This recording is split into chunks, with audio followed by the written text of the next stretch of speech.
Once out of the building, we proceeded to the restaurant. "So, Wes, how are the wife and kids?" The muscles in his jaw tightened as he clenched his teeth. "They're doing good," he affirmed, but sounded a little uneasy. I'd known Wes long enough to tell this wasn't true, but it was probably too early to prod for details. Maybe after he explains himself, it would be a better time to ask. Not long after, we arrived at the diner. Wes and I stepped inside, happy to see our usual booth was available. We sat down, and there was a brief, uncomfortable silence before he finally spoke. "Well, where should I begin?" Scrolling casually through the touchscreen menu on the glass tabletop, I looked up at him. "Start from when you got dragged away for being accused of murder." He chuckled at the thought. "Well, in case you were wondering, I didn't do it." Staring Wes in the eye, I stated, "Not in the 2 years you've been gone did I ever even consider the possibility that you did. And I still don't. But if you're about to tell me you did do it, I swear I won't tell." Wes laughed. "No, Jim, it's true. I am innocent. What happened was I was on patrol in an Armenian town with our old squad. Thomas and I went to scout out this abandoned factory, searching for any intel we could find on the insurgents around that area. However, a few minutes into the search, we were called back to our Humvee over the radio. I returned to the truck, and when Thomas didn't show up, I assumed he broke protocol, as usual, and started back without me. But when I got to our squad, I asked if anyone had seen him. No one did, so we stormed the building searching everywhere for him, and guess what we found? Thomas, dead on the floor with my knife stuck in his throat. I don't even remember bringing my knife with me that day. How it ended up in Thomas's neck, I will never know, but it was mine. That, and the fact I was supposedly the only one in the building with him around the time of his death, made it easy for the court to pronounce me guilty. That's when you saw me get dragged away and taken to prison." Leaning back in my seat, I took a deep breath, perplexed by his story. "So you got any explanations?" Wes asked. I wasn't quite sure what to say, and as I sat there thinking, a woman sitting in the booth next to us announced over her shoulder, "He killed himself." She stared at us like it was the simplest answer, and we were both idiots for not thinking it sooner. "What?" Wes said. "What if he killed himself?" she asked. Wes frowned. I don't think I was asking you, sweetheart." She shrugged her shoulders. "Sure, okay. Sorry I interrupted your super-secret conversation in a public restaurant." "What makes you think he killed himself?" I asked. She cleared her throat and shifted in her seat to face us.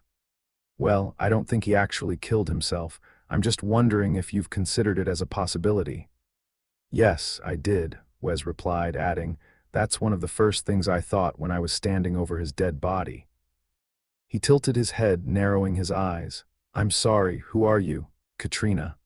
"I'm Jim, and this is Wes. He just got out of prison," I divulged. "I heard," Katrina said, nodding. "So now what are you doing back at base, Wes?" He raised his brows at me. "I'm still trying to figure that part out."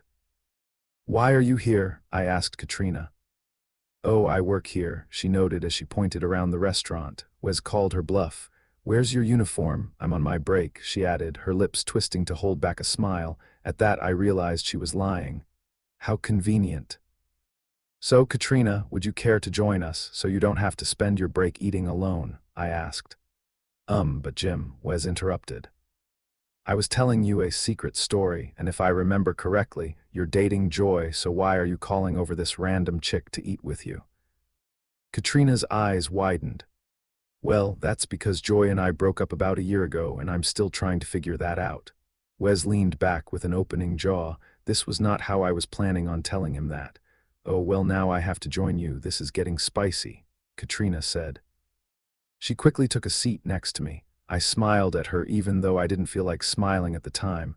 I was still a little broken up about the whole Joy thing. "So, aren't you going to tell me what happened?" Katrina prodded. "Maybe I can help you get back together with old what's-her-name."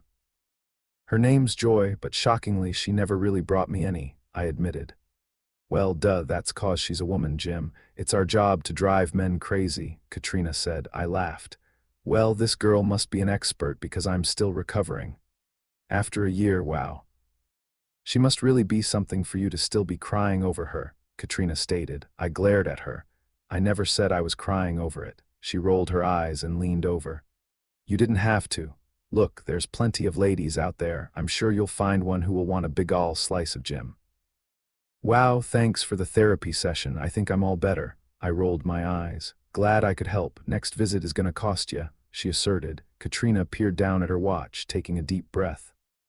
Well, it looks like my break is over. I'll see you guys later. She got up and headed toward the door, but before reaching it, she spun around and threw us a quick wave goodbye. We waved back as she left the restaurant. Wes snapped to me. I knew she didn't work here. Through the window, I watched her walk away. Guess not. Wes stared at me as I eyed Katrina. Oh no, Jim, you better cut that out right now. What are you talking about? That look you have on your naive little face, that's the same stupid look you gave Joy when you first met her, Wes said. Well, I have to get over her somehow, right?